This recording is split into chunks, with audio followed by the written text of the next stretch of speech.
All right. Rhea back with the GSMC Wrestling Laureate Podcast, brought to you by the GSMC Sports Network. Just going to reflect on what we talked about real quick. We had our WWE SmackDown preview. We also had our Thursday Night Wrestling review inside the TNA Impact Zone, also the World of Ring of Honor. And yeah, make sure you tune into the GSMC Wrestling Laureate Podcast Monday through Friday, 8 p.m. Pacific Time, 11 p.m. Eastern Time on the super hot GSMC Sports Network. So 1,010%, make sure you join that. Here at the GSMC Sports Network, we do love a lot of peace, love, and positivity. 1,010%. Make sure you Superman punch that like and subscribe button to the show. Follow the show. Follow the network. 1,010%. Also, hit that super chat. Hit that super sticker because you guys are super awesome. So let's go ahead and keep this channel going. Let's keep this very, very impactful. These very, very passionate podcasters who love the one thing that that the audience and we sounds kind of weird, but the audience and we have in common is our love for sports, our love for professional wrestling. And if you're not a huge wrestling fan, we have sports like basketball with Nelson. We also have the GSMC football podcast with my boy Kenneth. 1,010%, Kenneth. That's my man right there. Fellow New York Giant fan. I watched the New York Giants preseason game, and I was optimistic. I love the Giants because we rock ass. We rock. We will rock you in the preseason. Uh, nothing to be ashamed of. Nothing to be ashamed of. I love the preseason. People say, "Oh, why do you watch preseason? Why do you watch college football?" I'm just kidding, my man. Tommy would probably have some questions to add about watching the GSMC college football podcast and comparing it to the preseason of the NFL. Don't want to start that shit. No, no, no, no, no. So, basically, join this GSMC bloodline of sports podcasts, and you're going to love it. Guarantee you 1,010%. It's that, the moment you hit that subscribe button, you're going to get this cool, calming feeling. You're going to get this relief in the back of your brain being like, you know what? That was a good choice. I'll give you guys the Eric Rodriguez 1,010% guarantee. You're going to love it. You're going to love it. All right, so let's go ahead and move on. We have the who will join this new and wretched new Judgment Day with Dominic Mysterio, the tag team champions JD McDonough and Finn Balor, Liv Morgan, and of course, that two-timing son of a... I'm just kidding. No, I'm just kidding. Can't say that. Can't say that. That SOB Dominic Mysterio. The moment Michael Cole, did that, it was so funny. The impact that Pat McAfee has on Michael Cole has made Michael Cole such an amazing, has made him better as a commentary host. And he's up there doing silly things. He's like yeeting, yeet, yeet, yeet. Yeet, something that Michael Cole never really did. He had this kind of like this persona of like, he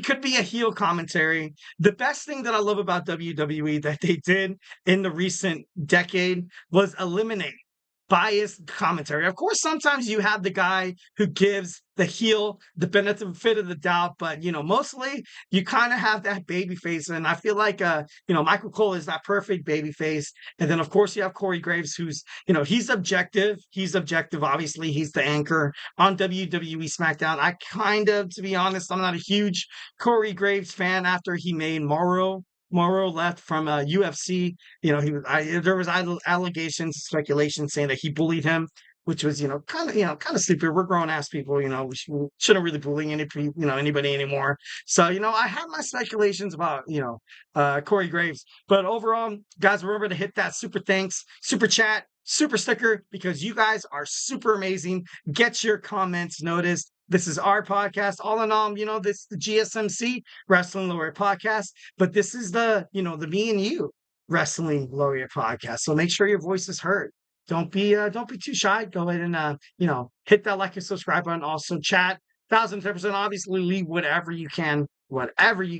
So your comment, your burning question will be read on air in front of millions of viewers. So once again, and if the super chat is not your thing, you can also hit up the GSMC podcast.net if you want to go the original way, like the original Tribal Chief. You can also do that as well. So obviously, it's all gravy, baby. Most importantly, I just want to hear your voice, 1,010%. That's all I really care about. The best thing about professional wrestling is talking about it with someone who shares the same passion as you do. So yeah, let's go and dig on into it. So who will join the Judgment Day? I kind of speculated on this just a little bit, because at the same time I was like, you know what, I don't really see how this would go, because assumingly you need someone to replace Damian Priest, you need a head honcho. But I thought Finn Balor would ultimately take reins in terms of that.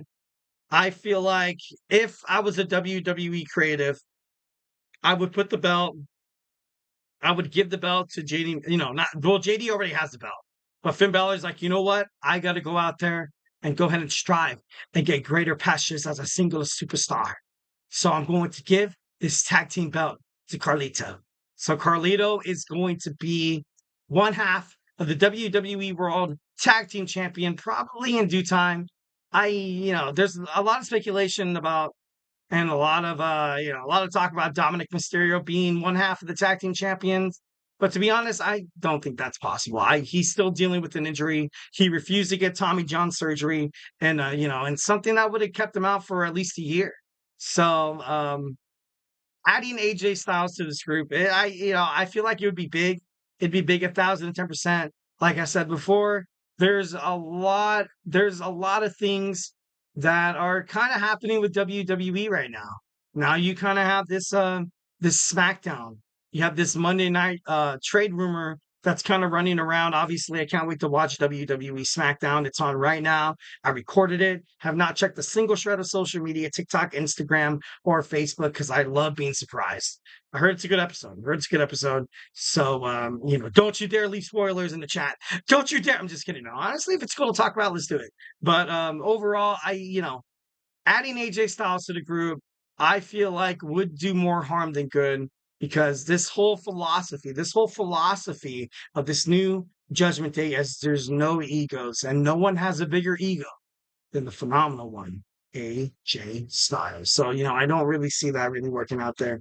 Next, we have Gallows and Anderson, obviously part of the Bullet Club. Could be a way. I don't see why he would bring this tag team duo in, because I feel like it would hurt the chemistry he has with JD McDonough. They've been, friends for freaking decades on decades. It's crazy. JD McDonough, also Carlito, and Dominic Mysterio. I feel like the possibility of the Judgment Day eventually, kind of filing out a little bit, is you could have, Finn Balor as the mastermind behind this whole entire time. 1,010%. He's the one he was the one who was added, and then he attacked and got rid of Edge. And then he attacked and got rid of Damien Priest. And then he gave Dominic Mysterio the go-ahead to get out Rhea Ripley, which is that's leadership tendencies. I believe that 1,010%. 1,010%.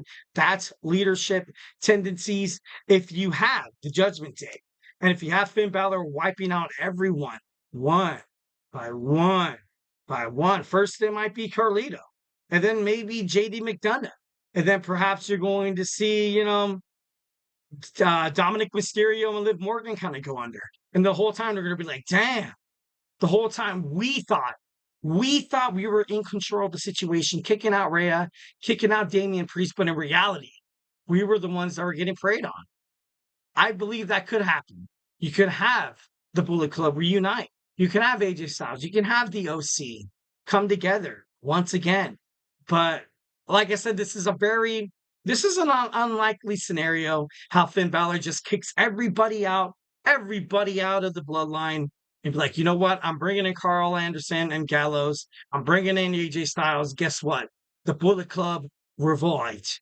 Obviously, with AEW kind of having the Bullet Club Gold, with Switchblade Jay White, also, his other two guys, kind of mimicking, because you had Finn Balor sign a fat long-term contract with WWE. Nothing's really been said about AJ Styles right now. And then you also have this speculation between NXT and TNA.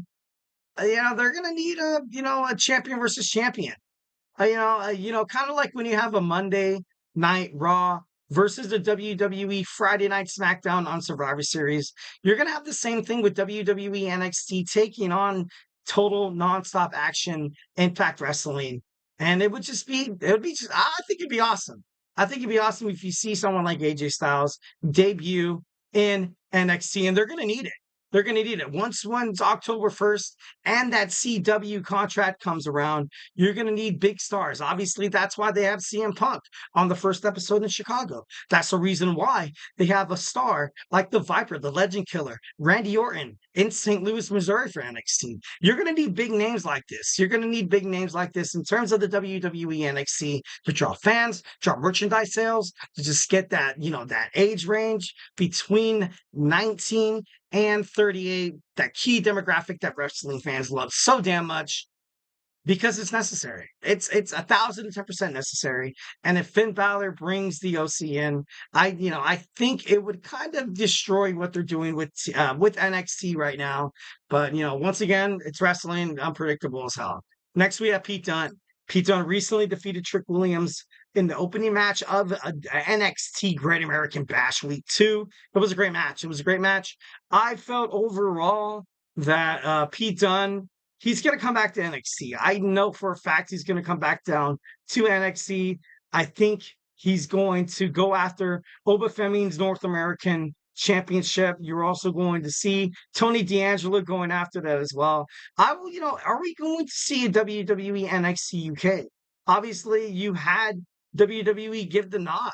You had the executive vice president, Nick Khan. You also have the, Triple H, Paul Levesque, Triple H, Paul Levesque go out and meet with not the king, the chancellor, no, the mayor, no. It was like a parliament or something like that. And they got the okay that they're going to start holding PLEs inside the United Kingdom. Why not bring NXT UK back? I think that would be an amazing set of territory there. Or why not bring something like NXT Latin America or something like that? You have the Lucha Brothers have been confirmed to be leaving AEW to go to WWE. But, I heard speculation that they were going to change their name, which, kind of rubs me the wrong way. But I don't know. It's kind of crazy. Next, we have Raquel Rodriguez. Raquel Rodriguez is recovering from, I think SAS cell active or something like that. But, it's something that has to be taken in careful consideration. Obviously, she has a lot of history with Liv Morgan, and she has a lot of history with Rhea Ripley. Maybe Raquel Rodriguez comes out as Liv Morgan's muscle, kind of being that diesel to Shawn Michaels. So, I think that storyline will work too. Next, we have, Karrion Kross. Karrion Kross merges with, I was going to say the New Day. That would have been weird. You're going to see the Judgment Day and the Final Testament come together. We haven't really seen big factions in terms of professional wrestling since WCW and the beginning of Total Nonstop Action, Impact TNA Wrestling. It's kind of like a golden rule in WWE that you have like 3-4 members. That's it. That's it. That's all she wrote. It's not like AEW where you have the Don Callis family. It's not like AEW where you have like, the conglomeration and stuff like that. Or the Undisputed Kingdom where you kind of have multiple branches that kind of speak out against each other. You kind of have unholy alliances and stuff like that. But, Karrion Kross, this stable of the Final Testament, they need a purpose. They need a purpose 1,010%. So this could possibly be one. Next, we have Drew McIntyre. Drew McIntyre, he's teamed up with the Judgment Day before. The way he is right now, he kind of has this dark, ominous kind of glow around him right now where he's like, you know what? I don't care if I'm liked. I don't care if someone hates me. I just want to go out there and do some damage. And what if Finn Balor, recruits somebody like Drew McIntyre? I feel like that'd be huge. That'd be huge for the Judgment Day. Obviously, Drew McIntyre would kind of be like the head honcho, so to speak. But I feel like this would be a great spot for Drew McIntyre. And lastly, we have Bronson Reed. Bronson Reed hit a pretty awesome promo. 5 splashes, 5 tsunamis from the top rope on the defenseless Seth Rollins, who was technically kind of written off TV last Monday Night Raw to, he's dealing with an injury. And, ever since Seth Rollins kind of came back, I feel like he kind of came back prematurely. You kind of saw him in a match that was interrupted by the, Money in the Bank.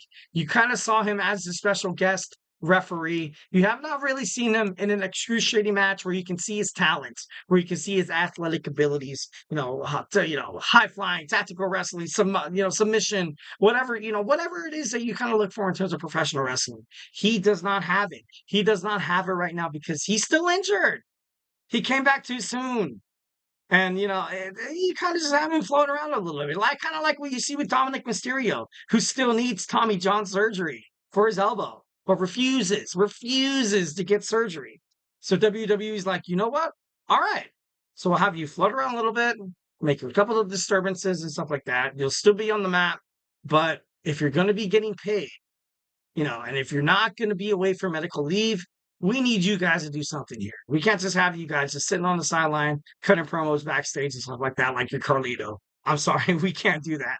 You got some big name superstars. You're getting paid top dollars. Seth Rollins just, got to deal with WWE and Finn Balor as well. So Bronson Reed, coming out as the muscle. Finn Balor being like, you know what, Damien Priest, you were big, bad, and tough. Well, guess what? Now we have a new big, bad, tough guy, and his name is the big Bronson Reed. That seems pretty light. Well, guys, hey, do not go anywhere. We're going to move on into our fourth segment. We're going to talk about we're going to talk about Bobby Lashley's next big move. So, hey, grab your favorite snack. Grab your favorite. You know what? What's your favorite snack? Go ahead and tell me in the chat. What's your favorite beverage that you like to have watching wrestling? It doesn't have to be soda. It doesn't have to be juice. It could be water if you want to be boring. I'm just kidding. No, 1,010%. Just let me know how you feel. We're going to be back. So, hey, stick with us. It's going to be awesome. We have more things to talk about in terms of professional wrestling. So, hope to see your beautiful faces in about maybe like 20 seconds.